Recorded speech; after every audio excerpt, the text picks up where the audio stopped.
Okay, and feel free to put any questions in the chat. I probably will not see them right away, but we can certainly stop periodically and also obviously towards the end. And let me start Yeah, this. and Kathy, we'll kind of keep track of that for you. Okay, great, thank you. Okay, thank you. All right, so just starting with what is fracking. Most oil and gas extraction in the United States is from fracking, as opposed to other types of extraction. So they build a well pad, and a drilling rig is put on top of that. And well pads can hold several drilling rigs. I've heard in Pennsylvania some of them hold 16 or 20. The most I've heard in Ohio is about 6.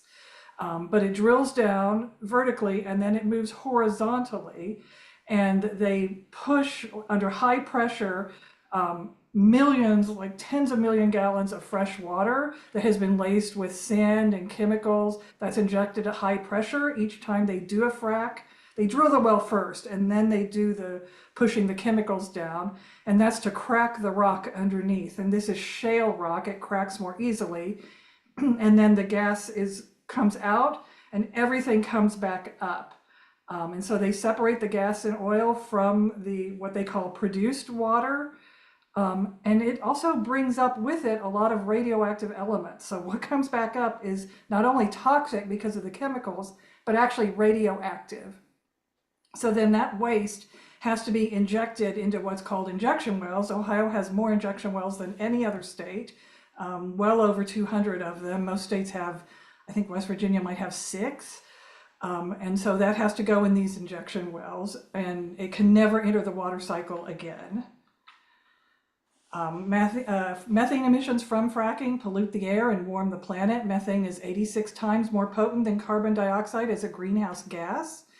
And liquefied natural gas, a lot of it is turned into liquid, shipped out like down the Gulf Coast in Texas, Louisiana, where the LNG export terminals are. So it's shipped there, shipped to other countries, and then turned back into gas. And that has a larger footprint than coal when the entire life cycle is taken into account. Most of this century's methanes, a good chunk of them are from fracking, many more than from agriculture. And 5 states have actually banned fracking, obviously not Ohio. So in Ohio, most of the fracking occurs in this eastern part of the state. There are 2 shale plays, that's what they call them, are shale plays, the Utica and the Marcellus. And this region together ranks 2nd in the United States and 4th worldwide in greenhouse gas emissions. It just reminds me of the nice stuff. Sorry, okay. And so that's from an organization called Climate Trace, which has satellites that measure these emissions. So there's 7 counties in eastern Ohio listed here: Harrison, Belmont, Jefferson, Noble, Guernsey, Columbiana, and Carroll, that make up most of the shale oil production. That's where they are fracking a lot of the public lands as well. These counties were promised a lot of jobs and economic development, but in reality, from studies by the Ohio River Valley Institute and other organizations, they've lost jobs, they've lost economic development, they've lost population. And we really don't need to frack. We are exporting natural gas. Already Ohio is fracking enough gas to power every home, like to heat every home 2 times over. And so a lot of it is being exported, as I mentioned, through the LNG terminals. So why do we care about fracking on public lands? Because they belong to us. So only 3% of Ohio acreage is set aside for state parks and wildlife areas. And if you look at a map of the eastern part of Ohio, there are groups like Frack Tracker have a map where they show where the horizontal lines of fracking are. Fracking has been going on since about 2011 in that area. Pretty much everything has been fracked except for this 3%. That's why they're going after it so hard. And so this 2023 law passed during the lame duck session with no opportunity for testifying, no public notice, changed one word in the law from may to shall to require that the public lands be fracked. And people who live near, there are a lot of health concerns about fracking. There's a compendium is what it's called from the Physicians for Social Responsibility that has 2,000 studies and articles about the health effects of fracking. It increases lymphoma, cancer, asthma, COPD, hormone disruption, low birth weights, like there are just numerous health effects from it, aside from the environmental effects and the climate effects. Also, we have public records showing over 1,900 incidents and accidents at oil and gas operations in Ohio in the last 8 years. That's about one every 1.5 days. Some of them are smallish, but some of them are big, and I'll talk about some of the big ones in a minute. So it affects it splits up forests, so that it disrupts plant and animal diversity and spoils nature, especially when it's around the public lands, the parks and wildlife areas. And as mentioned, it uses millions and millions of gallons of water. Each frac pad that we found is allowed to take about 40 million gallons of water for that frac well. And there's hundreds of frac wells in Ohio. So this has contributed greatly to climate change. And I'm sure you all can relate to this. It all goes back to money and power. Citizens United giving corporations free speech rights, many of the donations from gas and oil going to the super gerrymandered legislature, which is mostly Republican. And the HB 507 chicken bill amendments happened during this lame duck session, and this was GOP legislators that pushed this through. For money, ODNR keeps a third of the revenue for fracking, which they say they use to upgrade parks and wildlife areas, but the state of Ohio takes the rest, and we don't know what happens to it. But they've said, people like Matt Huffman have said they want to use it to eliminate the state income tax, which would benefit the rich. And economists say that those numbers don't work. I mean, for one thing, you start a frac pad and it might produce for 3 to 5 years, and then it's really difficult to get production out of it. So if you're replacing tax revenue with that is not going to stay around. And we can't frac forever in Ohio, even with the amount of gas we have here. So when HB 507 did pass, basically one longtime environmental activist in Ohio approached another one and said, what are we going to do about this? And they got me involved, and we started what became Save Ohio Parks. It's truly a citizens grassroots group. So for the first, like from early 2023, we didn't even have a name. We called it the Public Lands Campaign. And at that time, when that law was passed, this commission called the Oil and Gas Land Management Commission, they had not ever met. They had no procedures for taking nominations from the industry for public lands to be fracked. So they had to put together those rules, and that took about 5 months to set those administrative rules. And they did allow public testimony at those, and we went and testified and asked for a great deal of public input. We asked for, the statute said public comments, written comments for 21 days, and we got 45. But this is the only time we've been allowed to speak at these commission meetings. Once they started business, actually taking nominations, we were no longer allowed to speak at that point. So that's when the shall lease rule, it went into effect. Once they had those rules in place, the shall part reverted back to May, but the commissioners have said the legislature has ordered us to do this. They feel compelled to do this. And so they basically approve almost anything that comes in front of them unless there's some compelling reason not to. So immediately on May 28th, we got 8 nominations, including Salt Fork State Park, which we've gotten a lot of nominations for, in 2 wildlife areas. Fracking has since begun at one of the wildlife areas. It was approved. It had 3 nominations just for a little 300-acre wildlife area, and they've already started fracking there. So when those rules went into place, we created an LLC. We have since decided to seek nonprofit status, but that was what we had to form something quickly, so that's what we formed. We had a steering committee. We have a website, saveohioparks.org, and I encourage you to look at it. We have an email list that's now up to 3,300, and we'd be happy for you to join. And we have monthly campaign meetings every 3rd Friday at noon that we'd be happy to have you at. So just in the first year, we helped Ohioans submit 5,000 public comments opposed to fracking, a lot of public lands nomination. That's what they call where the oil and gas company an oil and gas company says, we want to frack this piece of public land, like this piece of Salt Fork State Park. And Salt Fork is 20,000 acres. It's had a number of nominations for 300 acres there, 500 acres somewhere else. And so then that goes before the commission to approve the nomination. And we don't even know who the oil company is. They don't make that public until they award a bid and select the company that's going to get the bid to do that. But we, in the first year, were able to pack these commission meetings with, 100 people. In the first year, we got about 150 articles and opinion pieces out. It's about double that now. We have a really great media relations person. We have a volunteer that wrote an original song and produced an animated film. And we have regional groups where people go and pass out flyers and brochures at local parks and events. So one thing that came up in the first year, and you might have heard about this because it made the news, was a fake comment scandal. So, I mentioned people were mailing or emailing in written comments about fracking nominations. And as they were submitted, the clerk of this commission would post them on their website. So we noticed at least 1,100 comments, and this is an example of one on this slide. All exactly the same, except for the name and address and phone number of the person at the bottom. Otherwise, exactly the same. And the key was they were all submitted during the exact same minute. So like this one says 2:09 p.m. on July 5th. And so there was like 300 of them submitted at 2:09 p.m. on July 5th. And then another batch of 300 more that was, say, 10 a.m. on July 6th. So they were in about 5 batches like that, but all in the exact same minute. So we brought that to the attention of the commission chair, and she told us to take it to the attorney general.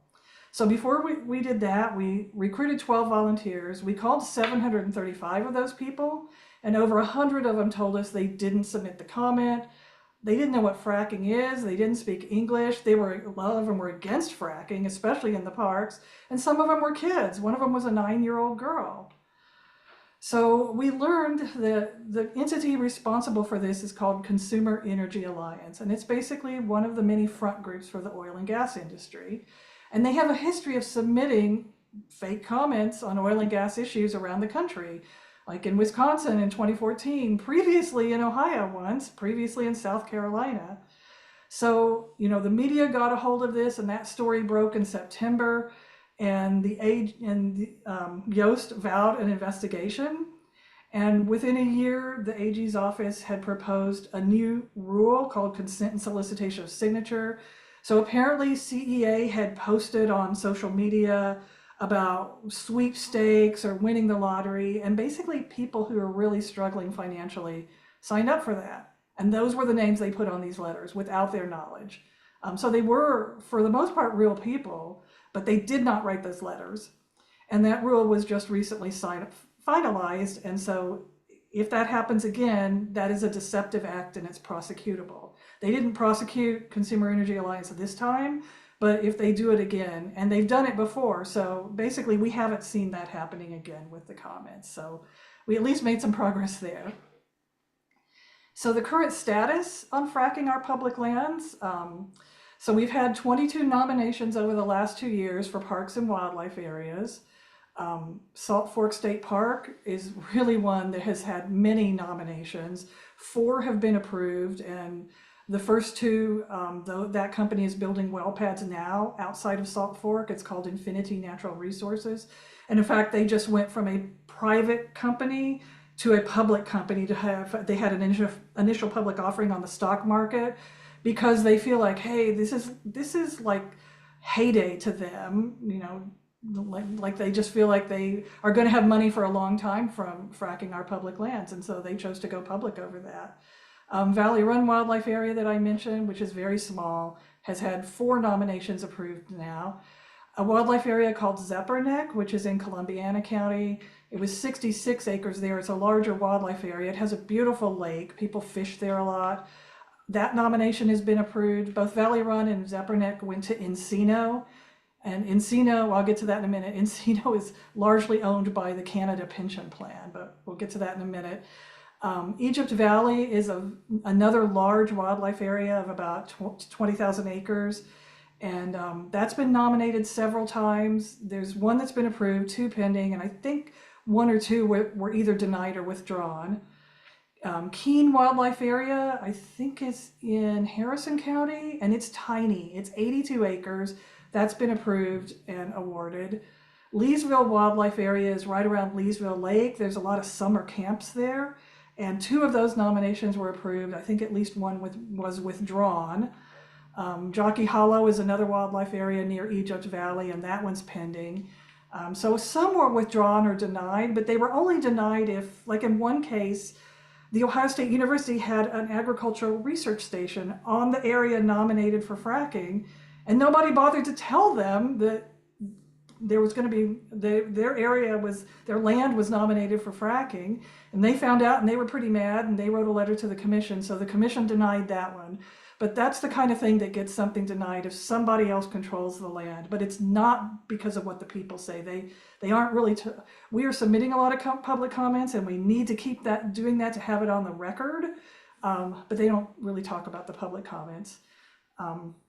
Another area of land that gets nominated a lot is ODOT land. These are like strips of land along a highway.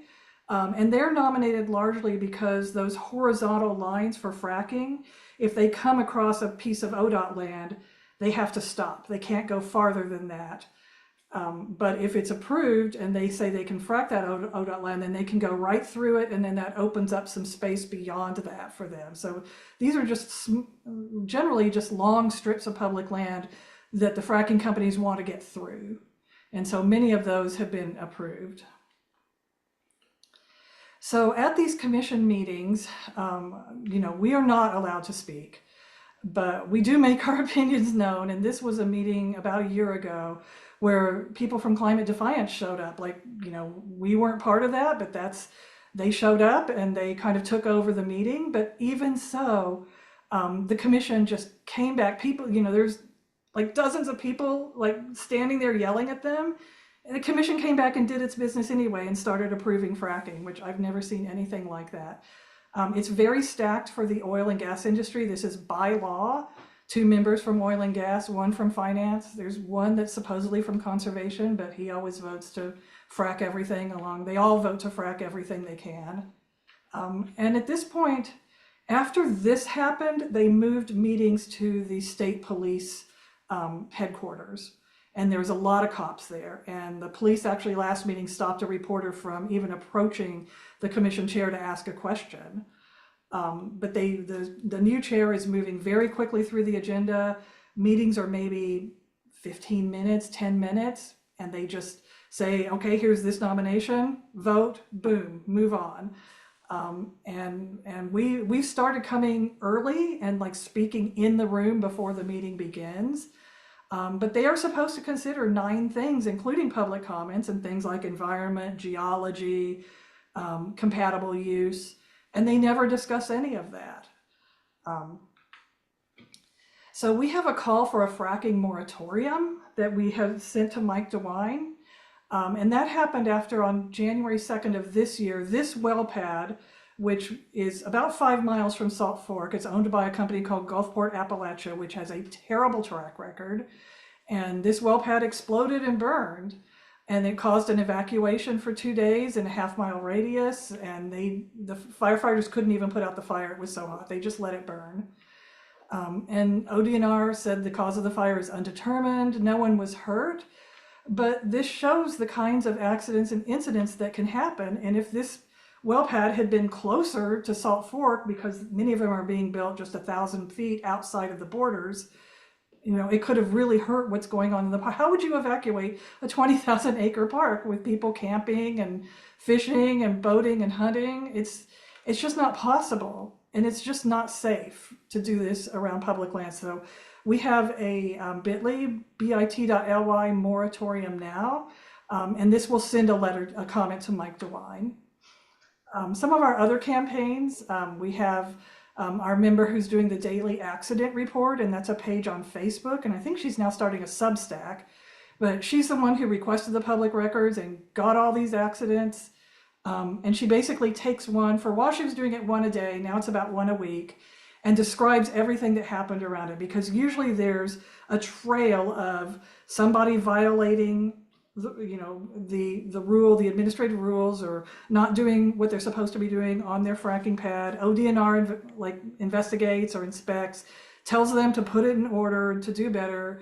They don't do anything. ODNR comes back several months later, nothing has changed. They tell them again, nothing's changed. This just goes on for years, and then all of a sudden there's like some sort of spill or fire or leak or something. We also have a campaign about the Canada Pension Plan.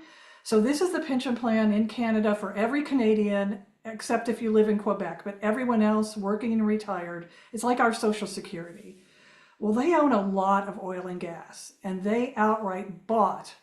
They helped Encino buy all the old Chesapeake well pads in Ohio. So this is quite a bit of, this is a major player in Ohio. So it's like the Ohio arm of Encino.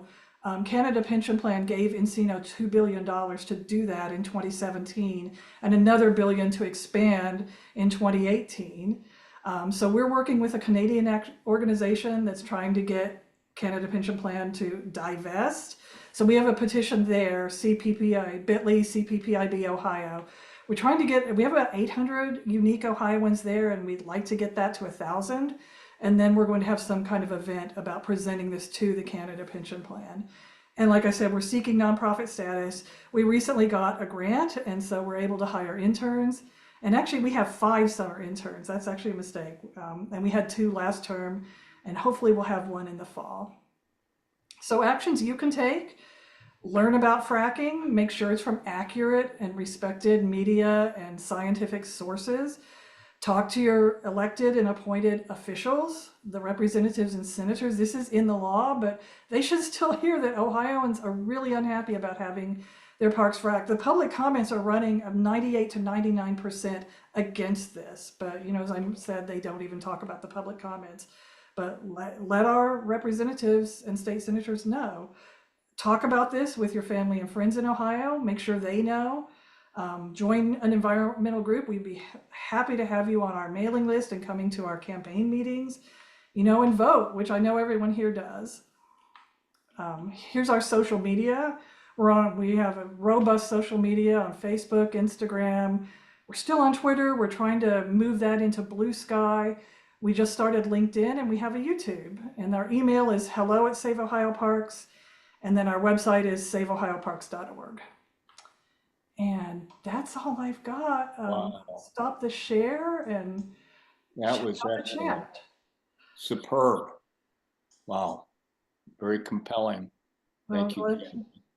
There's one question from Gina Schaefer-Sight from Akron. She says, sorry if I missed this. Who from Ohio is on the approval committee that approves the fracking? Yeah, I can find the link. We have on our website, we have a blog that lists, and it recently changed, but it's 2 members from the oil and gas industry, and the 2 new ones. So the previous members from the oil and gas industry, I don't know if we chased them out or what, but both of them left, and they're both working for renewable energy companies. Wow. Now, which is pretty interesting. But the 2 they replaced them with are deep into oil and gas, like longtime attorneys for oil and gas. They seem very ideological, so I doubt they're going to move to renewable energy. So it's 2 from oil and gas, 1 supposedly from finance, and his name is Stephen Beerer. And he used to be a legislator. He was a Republican, and he was, I think, the Workman's Comp director for a while for the Bureau of Workman's Comp. He's on there. He votes for all the fracking and has basically told us to, shut up when people are talking during meetings. He's been extremely rude, actually. The environment person, his name is Jim, it's MC something. It's in the blog. But he used to be mayor of Gahanna a long time ago. But he approves all the fracking, even though he's gone. So the oil and gas companies took some of these on like a dog and pony show to visit frac pads, and of course gave them all what they wanted people to know. They didn't tell them about the accidents or anything like that. So, and they told them that it's not going to disrupt anything, and you'll never know that it's happening if you're in the parks. It's extremely loud, And there's a lot of light pollution. Plus there's, I mentioned the tens of millions of gallons of water have to be trucked in, laced with chemicals. And then when it's all poisoned, all that has to be trucked out, one truckload at a time. And these are rural roads going into these parks and wildlife areas. So if nothing else, you're going to see these frac trucks. They're not even labeled. And, sometimes they have an accident and they roll over and they spill and all that fracking fluid comes out and goes into whatever creek is nearby. So I think I mentioned him. And then the chair of the commission is the person appointed by the director of ODNR. The director of ODNR is named Mary Mertz, and she appointed, I think, basically the chief operating officer of ODR, whose name is Teresa White. So Teresa White is the chair, but she keeps these meetings really tight. And the last meeting was very interesting because the AG's office, someone from the Attorney General's office came in and gave them a presentation on how to spot collusion in the bidding process. So, we caught the oil and gas companies gaming the system on the public comments, and they can't do that anymore. Well, now apparently something's going on with the bid. So once a nomination is approved, then it's opened up for any company to bid on it. And it used to be several companies would bid. Several companies bid on the first nominations of Salt Fork. But now, about for the past at least year, there's basically been one nominator, and then that's the one company that bids, and that's the company that gets the bid. And so we don't know if they're talking among themselves and splitting it up, but if they are, that's illegal. It's collusion. And apparently the AG's office thinks something is going on because they came and gave a presentation about that to the commission. This sounds so much like what's going on all across our government right now. Yes, very much. Don't listen to the public. Debbie's got a question. What is the feeling about Oklahoma backing off on fracking because of so many earthquakes? Yeah, actually, earth rigging, bid rigging is a good term for this.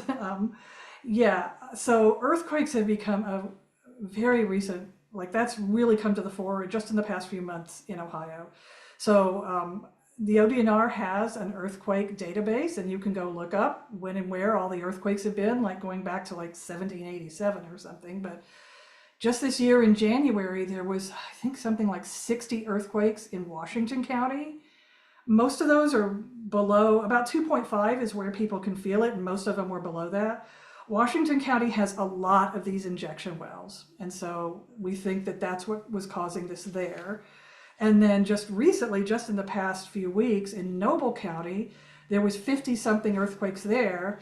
4 of them were able to be felt, and people started calling into ODNR, to the earthquake hotline, saying, hey, I feel an earthquake.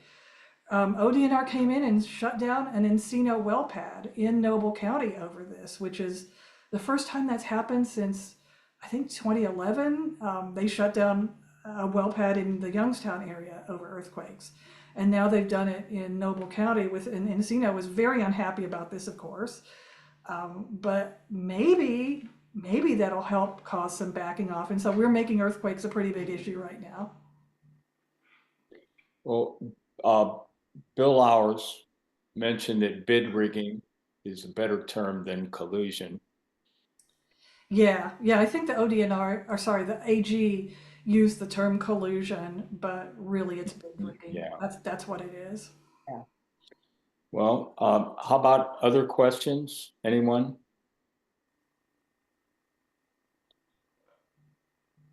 Well, this has been really, really compelling. I have one question, Mike. Sorry, I'm off. Yeah, go ahead, Gina. Sorry, guys, I'm off camera because I'm holding my baby here. Are there any, Kathy, any statistics or data on all of this and the impact of it on your website, or where might we be able to find some of the numbers behind the implications? Yeah, so on our website is a tab called Issues, and then if you go under that, there's fracking and health, fracking and environment, fracking and climate, fracking and democracy. So we've got a lot of numbers and information in those articles. We have a PhD named Randy Poklodnik, who's a PhD chemist, and she lives in the fracking area, and she is just she is a subject matter expert. We've had several subject matter experts, so she helped write a lot of those, and our comms person did. So hopefully those would be of help. But also the 4 campaigns interns that I mentioned, each of them this summer is going to be working on a report. So I have one of them working on a report about carbon emissions from fracking, and one of them about water and how much water is taken and how much is, the industry will tell you they can recycle it, but only about 10% of it, if it is even that much, is getting recycled. Almost all of it has to be put in these injection wells. So we have emissions, water, earthquakes. One of them's writing a report on earthquakes, and one of them on orphan wells. So we'll be putting those on our website too. Thanks so much. Yes, great questions. Bill Ours asks, what is the name of the commission that votes for park fracking? I want to look up the member names. Yeah, it's called the Oil and Gas Land Management Commission. Very, very heavy name. OGLMC for sure. We call it the OGLMC, but like nobody knows what that is. So a lot of times I just refer to it as the commissioner.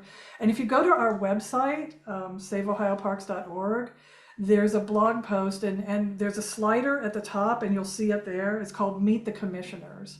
So you'll get their names, their bios, their contact information, and we send them emails. No reason you can't. Thank you. Debbie asks, will we have access to the slides? Yeah, I'd be happy to send the slides. Okay, will you send them to Debbie and then Debbie Cooper? Yeah, no problem. That'd be awesome. Yeah. We're also recording this session, so I will be able to send it out to those who couldn't see it. Okay, thank you. I've got a question, Kathy. How do they determine how far the fracking goes? You may have addressed that. Do you mean like underground, when they say, well, we just want to use 300 acres.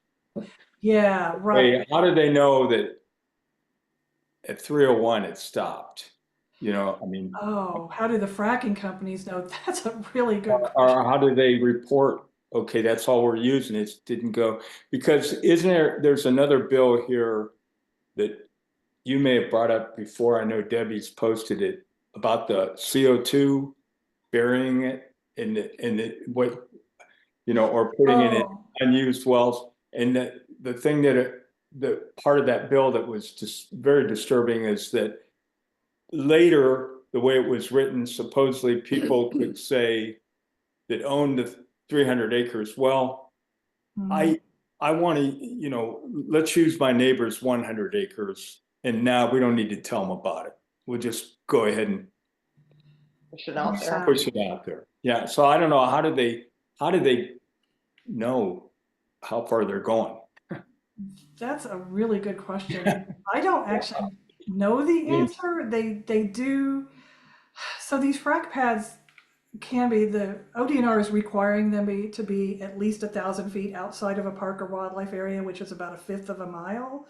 But some of them are like 2, 3, or 4 miles, and that horizontal, drilling has to go 2, 3, and 4 miles.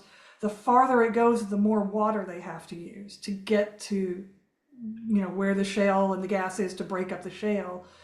But how they know, I'm sure they'll tell you they have everything mapped out and they have, I don't know, some sort of radio sensor or something, but I actually don't know how the fracking companies know this. And that's a good question that I'm going to bring back to our group. Great. Thank you. And Bill also posted, and I'll download the chat for Debbie, the link, members at the bottom of this page, commission members. So that'll be available later. Debbie asks, how will this affect the Great Lakes? Well, so most of the fracking is south of the Great Lakes. There are some injection wells up towards the Great Lakes. And when we look at the earthquake map, there's a whole slew of, there's clusters of where these earthquakes happen. There's a whole slew in Lake County, and we don't know what that's about yet. but there's a big bunch in Noble County and a big bunch in Washington County that I mentioned. So yeah, it probably won't affect the lakes that much because the fracking is happening south of there, but it will affect all the lakes in eastern Ohio. So there's something called the Muskegum Watershed Conservancy District, and they manage lakes in something like 20 or 30 counties in eastern Ohio. And they sell that water. They have approved lots and lots of fracking, and they sell that water for the fracking out of these lakes. So when we got the permits, we have to file public records requests to get the leases and the permits, and we got the permits for Valley Run. Each of those permits allows Encino to take up to 39 million gallons of water, and it tells you where they're going to take it from, in that case, Atwood Lake. And at the time, Atwood Lake was under a no withdrawal order because of a drought. So of course we made a big deal about this. So it very much will affect our water supply, but most of it is the lakes and the streams and rivers, creeks that are running into the Ohio River, kind of running south. Yeah. Great. Dave says, I would think, and this is in reference to how far they're going, and then Bill has a comment on it too. I would think they would have to submit a drilling plan, depth, direction, length. And then Bill Lauer says, does a horizontal well violate other landowners' mineral rights? And that's kind of what we were talking about. Yeah, so on the first one, you can find the nominations, what they submit for a nomination on the OGLMC website, on their webpage, and it is shockingly sparse. They're usually 3 or 4 pages. The little maps they have, you really can't tell where they're looking at. Even if you overlay it on a real map, it's very difficult to tell exactly where are these parcels. And they just show, okay, the well pad's over here, and they just show an arrow. They don't show you any specifics about that. There are a lot more specifics in the lease, and even more in the permit. The permit has a lot of that technical stuff, and so it may be buried. These permits are like 60 pages, and it may be buried in that, how ODNR is telling them, okay, you can only go so far, and here's how. I'll look for that in the permits. That's where that would be, but you have to file a public records request to get that. And in terms of other landowners' mineral rights, so when they are fracking, oh gosh, I guess, if they're just outside the park, they have to probably go through somebody's land, and they have to get those people on board and then share the revenue with them. But for just regular fracking, there's something called unitization. And so let's say an oil company wants to frack a certain area of land. If they can get landowners of 65% of that land to say, okay, yes, you can do this and pay me for my mineral rights, then they can do what's called force pooling the others. Anyone who's there but doesn't want to be part of it is forced to be part of it.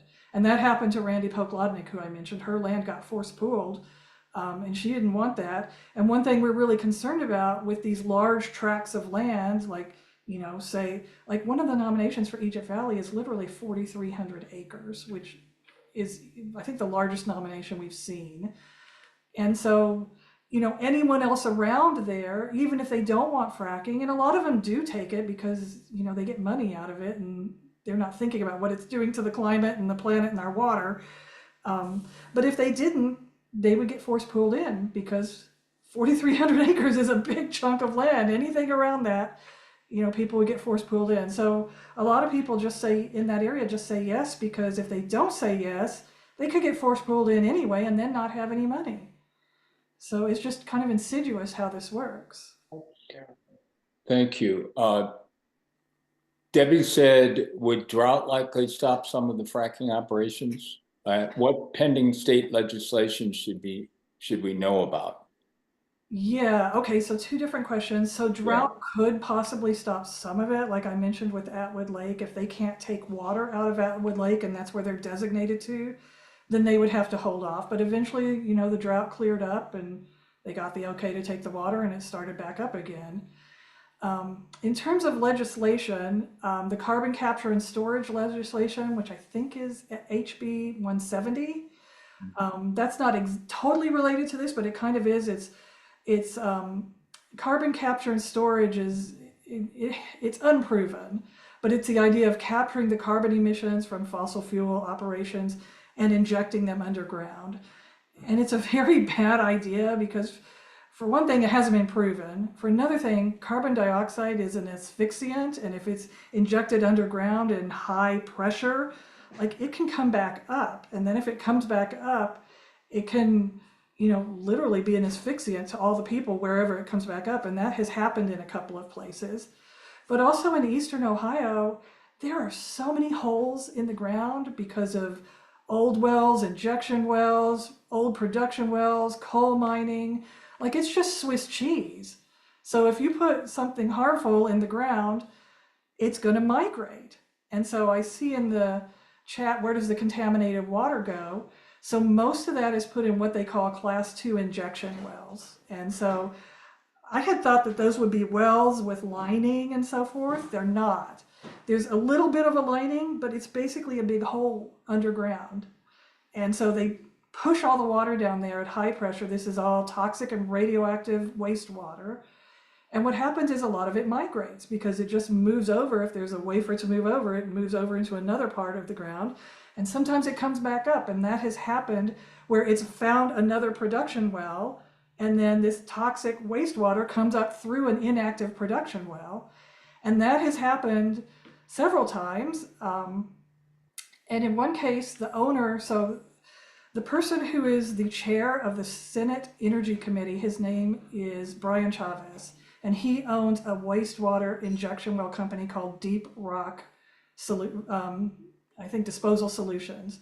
And he's trying to get a new wastewater injection well in Washington County. And the people in Washington County are really upset about this. But wastewater from one of his injection wells migrated into a production well and came spewing out like 40 gallons per minute or per second before it was finally capped. And then the state fined the owner of the production well and did not fine Deep Rock Disposal Solutions. So we're not sure what's up with that because that production well should have been capped. It was inactive. But also Deep Rock Solutions, if they're saying this is going into a wastewater injection well, it should stay there. It shouldn't be migrating. So at the least, they should have found both of them responsible. I'm seeing a lot of good stuff in the chat here and good resources. So Bill Lowers posted American Petroleum Institute's hydraulic fracturing best practices and overview. And then API safety first. She's just okay. API safety first with world-class standards, one-page document. And then frackers should be asked if they follow API standards and get them to document it. Yeah, and it's ODNR's Division of Oil and Gas Regulatory Management, I think, DOGRM. That's who goes out and inspects these wells, and it's very lax. Like if they do, they do see things wrong, and they tell people to clean it up, but they don't make them. They don't really crack down on, like, the fact that they closed this well in Noble County after earthquakes is a big deal for ODNR because they're very lax about their regulations. But that would be a good thing to send to ODNR and to the chair of the OGLMC and say, what's happening here? Here is the industry's own standards. Are you following this? Right. Very good. Well, any other questions? Kathy, it's been excellent. Thank you. Thank you so much for having me. Information. I second that. Go ahead, Debbie. I second that, and also thank you, Mike and Jeannie, for monitoring the chat. Kathy, it's wonderful, and I think it would be very helpful for us to go back and forth. We have highlighted some of these bills before, including 170, which is pending now, and I've provided some contact information, but we'll be going back and forth. Kathy has helped to write some of the call scripts that you've been using, which I really appreciate. It's very helpful to have an expert who's actually a member of our Indivisible group and can kind of, help us figure out what to do in the way of action. And I think she would agree that a lot of times climate stuff gets short shrift because there's so many things going on, we get overwhelmed. And this in itself is overwhelming, so sometimes we want to block it out. But it's really, really important. And I just very much appreciate that she's here and that we have her expertise to draw on. And I hope that all of you will take a closer look. I will be sharing the recording with the larger group and also the chat with this bigger group.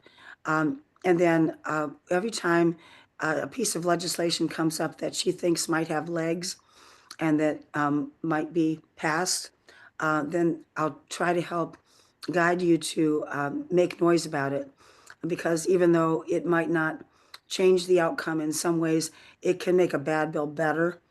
And that may be all we can do sometimes, but it's better than not doing anything at all.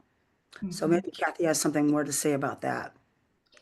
Yeah, well, I just want to thank you for, getting our bills. You include a lot of information about House Bill 15, which did a lot of good things, but it's did some really not so good things as well. It's going to result in private gas plants to power data centers built all over the state with only 2 months of, time in front of the Ohio Power Siting Board. And I guess we'll see what public engagement looks like there. We're going to have to lobby for public engagement with them to get that into their 2-month process.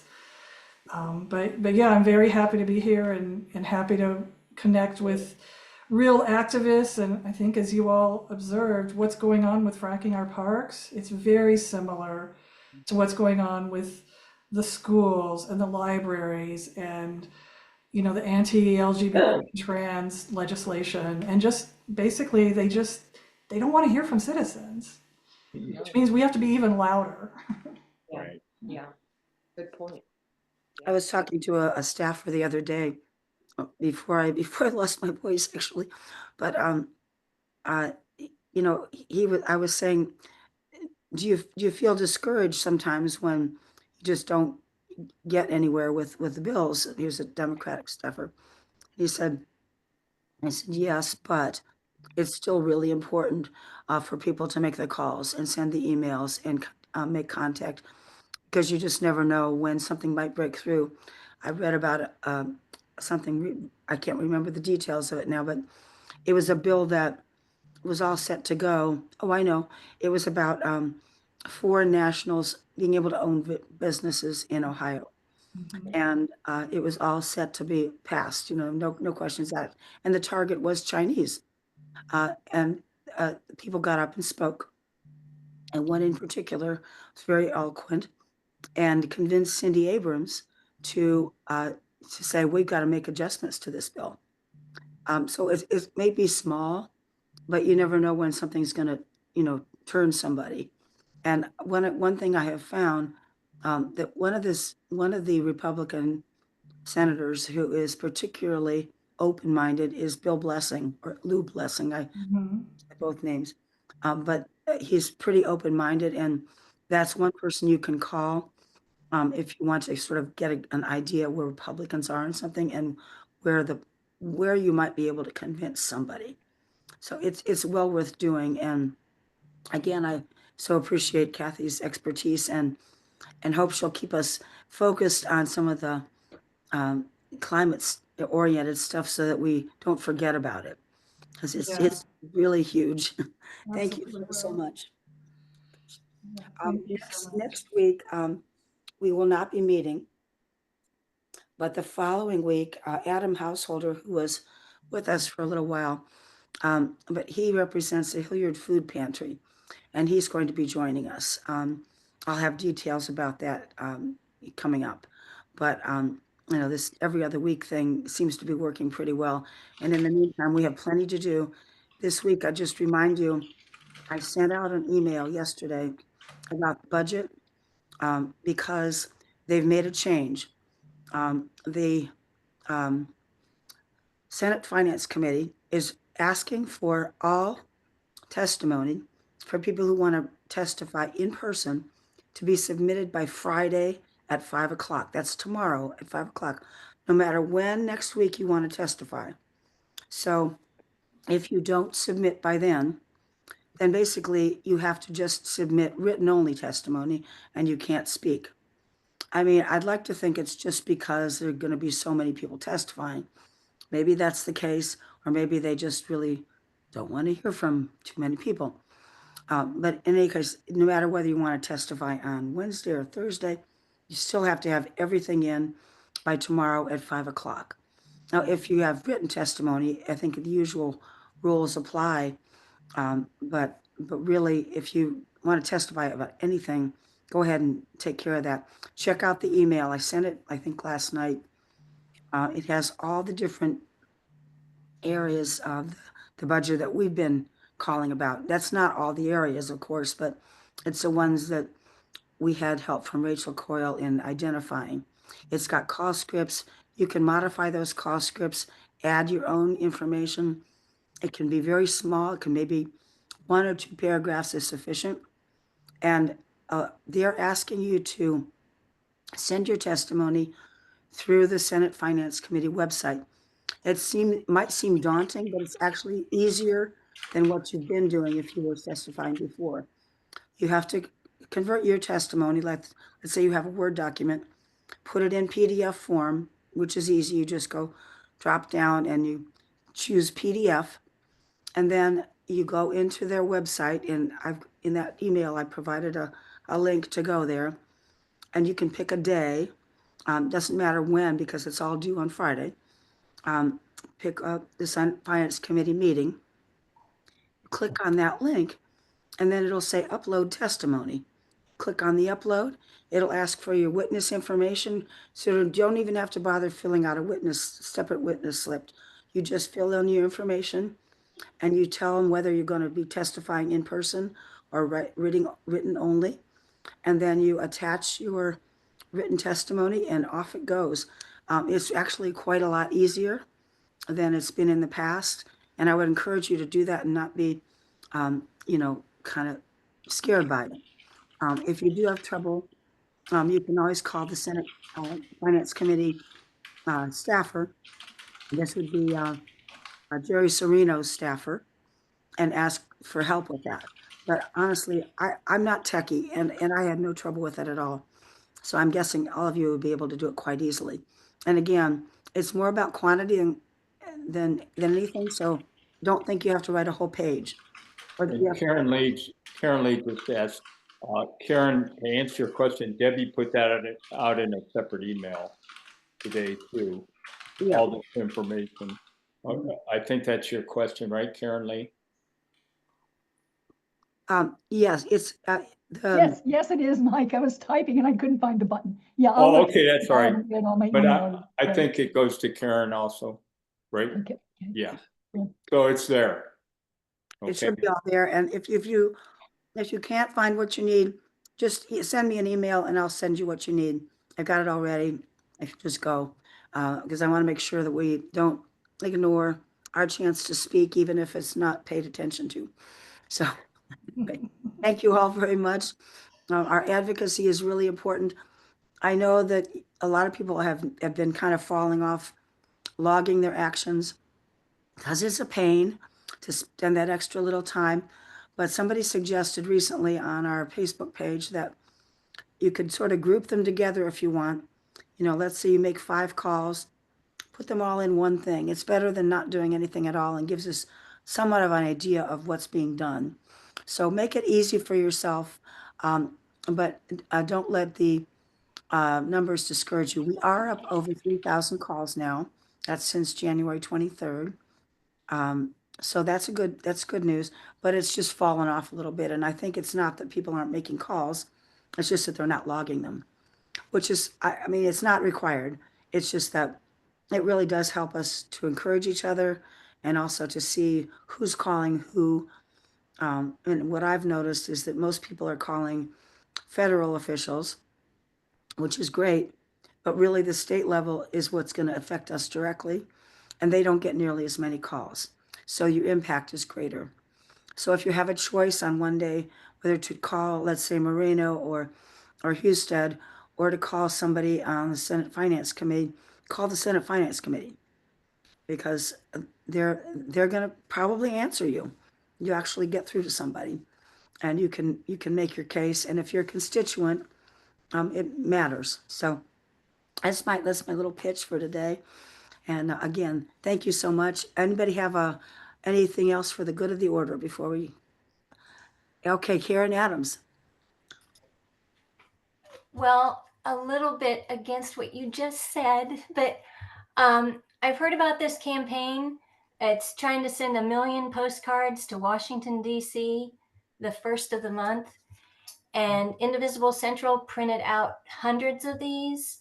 They're on Mia's porch. If everyone can send one to Houston, one to Moreno, and one to whoever your congressman is, they need to be mailed out on the first of the month. Mhm. And their goal is to get 1 million postcards flooding into Washington, D.C. And you can just put on the back whatever thing you're the most upset about, which the House passed the budget today. So the big, beautiful bill. I wrote mine and I put all the things I'm upset about. But I have my neighbors doing it. And if anybody needs a postcard, you can email me. And it doesn't have to be these postcards. It could be any postcard front, and just write what you want to those 3 people and mail it on the first. That's Thank all. you, Karen. I appreciate that. And I didn't mean not to call your federal officials. Of course, that's Yeah. very important. Yeah, Janie. I just wanted to say that I have been calling Houston and I called again today. It passed by 1 Republican. If he had had any kind of spine, it probably wouldn't have passed. But I mean, Balderson, I'm sorry, Balderson. And they did answer and they have been answering. So keep those calls coming, because I have talked to people in Balderson's, Houston. I even I did not get through to the last, who, I'm sorry. Marina. Yes, I did not, I left messages, but Houston and Balderson have been answering. So keep those calls coming. Okay, thank you very much. That's my last. Okay. Anybody else for the good of the order? Thank you again, Kathy. We really appreciate your being here, and we'll stay in touch, and I'll make all this information available, and hopefully we'll get some activity out of it. Thank you. Thanks, Ben. Take care, Thank you. everybody. Bye.